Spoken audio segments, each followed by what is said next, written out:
السلام علیکم۔ امید ہے سب دوست خیریت سے ہوں گے انشاءاللہ۔ آج ویڈیو کو جو بیان کیا جائے گا اس کا موضوع ہے مدینہ کی دفاعی حکمت عملی کے لیے مجلس شورا کا اجلاس۔ مدینہ کی دفاعی حکمت عملی کے لیے مجلس شورا کا اجلاس۔ مدینہ کے ذرائع اطلاعات کی مکی لشکر کی ایک خبر مدینہ مچا رہے تھے، حتیٰ کہ اس کے پڑاؤ کے بابت آخری خبر بھی پہنچا دی۔ اس وقت رسول اللہ صلی اللہ علیہ وسلم نے فوجی ہائی کمان کی مجلس شورا منعقد فرمائی، جس میں مناسب حکمت عملی اختیار کرنے کے لیے صلاح مشورہ کرنا تھا۔ آپ صلی اللہ علیہ وسلم نے انہیں اپنا دیکھا ہوا ایک خواب بتلایا۔ آپ صلی اللہ علیہ وسلم نے بتلایا کہ واللہ میں نے ایک بھلی چیز دیکھی۔ میں نے دیکھا کہ کچھ گائیں ذبح کی جا رہی ہیں، اور میں نے دیکھا کہ میری تلوار کے سرے پر کچھ شکست کی ہے، اور یہ بھی دیکھا کہ میں نے اپنا ہاتھ ایک محفوظ زرہ میں داخل کیا۔ پھر آپ صلی اللہ علیہ وسلم نے گائے کی تعبیر یہ بتلائی کہ کچھ صحابہ کرام رضی اللہ تعالیٰ عنہم قتل کیے جائیں گے، تلوار میں شکست کی گئی۔ یہ تعبیر بتلائی کہ آپ صلی اللہ علیہ وسلم کے گھر کا کوئی آدمی شہید ہوگا، اور محفوظ زرہ کی یہ تعبیر بتلائی کہ اس سے مراد شہر مدینہ ہے۔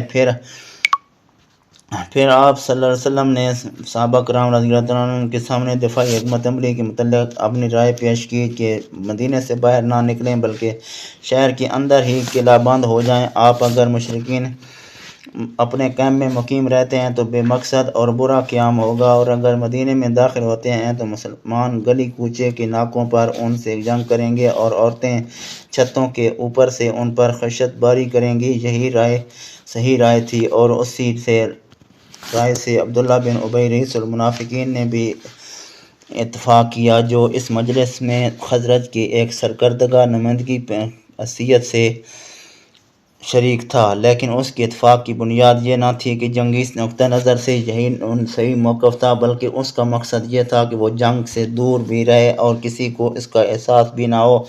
لیکن اللہ کو کچھ اور ہی منظور تھا۔ اس نے چاہا کہ یہ شخص اپنی رفقا سمیت پہلی بار سرعام رسوا ہو جائے، اور ان کے کفر اور نفاق پر جو پردہ پڑا ہوا ہے وہ ہٹ جائے، اور مسلمانوں کو اپنے مشکل ترین وقت میں معلوم ہو جائے کہ ان کی آستین میں کتنے سانپ رینگ رہے ہیں۔ چنانچہ فضلہ صحابہ رضی اللہ عنہم کی ایک جماعت نے جو بدر میں شرکت سے رہ گئی تھی، بڑھ کر نبی کریم صلی اللہ علیہ وسلم کو مشورہ دیا کہ میدان میں تشریف لے چلیں، اور انہوں نے اپنی اس رائے پر سخت اصرار کیا۔ حتیٰ کہ بعد صحابہ علیہم رضوان نے عرض کی، یا رسول اللہ صلی اللہ علیہ وسلم، ہم نے تو آپ اس دن کی تمنا کیا کرتے تھے اور اللہ سے اس کی دعائیں مانگا کرتے تھے۔ اب اللہ نے یہ موقع فراہم کر دیا ہے اور میدان میں نکلنے کا وقت آ گیا ہے، تو پھر آپ صلی اللہ علیہ وسلم دشمن کے مد مقابل ہی تشریف لے چلیں، وہ یہ نہ سمجھیں کہ ہم ڈر گئے ہیں۔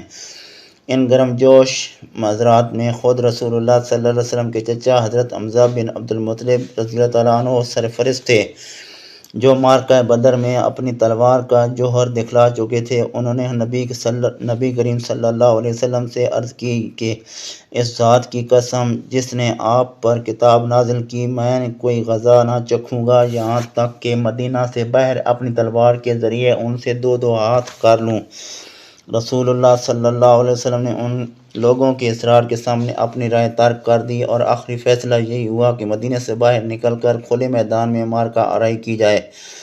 اسلامی لشکر کی ترتیب اور میدانی جنگ کے لیے روانگی۔ اس کے بعد نبی اکرم صلی اللہ علیہ وسلم نے جمعہ کی نماز پڑھائی تو وعظ و نصیحت کی، جدوجہد کی ترغیب دی، اور بتلایا کہ صبر اور ثابت قدمی سے ہی سے غلبہ حاصل ہو سکتا ہے۔ ساتھ ہی حکم دیا کہ دشمن سے مقابلے کے لیے تیار ہو جائیں۔ یہ سن کر لوگوں میں خوشی کی لہر دوڑ گئی۔ اس کے بعد جب آپ صلی اللہ علیہ وسلم نے عصر کی نماز پڑھی تو اس وقت تک لوگ جمع ہو چکے تھے، غنوالی کے باشندے بھی آ چکے تھے۔ نماز کے بعد آپ صلی اللہ علیہ وسلم اندر تشریف لے گئے، ساتھ میں حضرت ابو بکر و عمر رضی اللہ تعالیٰ عنہما بھی تھے۔ انہوں نے آپ صلی اللہ علیہ وسلم کے سر پر عمامہ باندھا اور لباس پہنایا۔ آپ صلی اللہ علیہ وسلم نے نیچے اوپر 2 زرہیں پہنی، تلوار حائل کی، اور ہتھیار سے آراستہ ہو کر لوگوں کے سامنے تشریف لائے۔ لوگ آپ صلی اللہ علیہ وسلم کی آمد کے منتظر تو تھے ہی، لیکن اس دوران حضرت سعد بن معاذ اور اسید بن حضیر رضی اللہ عنہ نے لوگوں سے کہا کہ آپ لوگوں نے رسول اللہ صلی اللہ علیہ وسلم کو میدان میں نکلنے پر زبردستی آمادہ کیا ہے۔ لہذا معاملہ آپ صلی اللہ علیہ وسلم ہی کے حوالے کر دیجیے۔ یہ سن کر سب لوگوں نے ندامت محسوس کی، اور جب آپ صلی اللہ علیہ وسلم باہر تشریف لائے تو آپ صلی اللہ علیہ وسلم سے عرض کیا کہ یا رسول اللہ صلی اللہ علیہ وسلم، ہمیں آپ کی مخالفت نہیں کرنی چاہیے تھی۔ آپ صلی اللہ علیہ وسلم کو جو پسند ہو وہی کیجیے۔ اگر آپ صلی اللہ علیہ وسلم کو یہ پسند ہے کہ مدینہ میں رہیں تو آپ صلی اللہ علیہ وسلم ایسا ہی کیجیے۔ رسول اللہ صلی اللہ علیہ وسلم نے فرمایا، کوئی نبی جب اپنے ہتھیار پہن لے تو مناسب نہیں کہ اسے اتارے تاں کہ اللہ اس کے درمیان اور اس کے دشمنوں کے درمیان فیصلہ فرما دے۔ اس کے بعد نبی اکرم صلی اللہ علیہ وسلم نے لشکر کو 3 حصوں میں تقسیم فرمایا، جو اگلی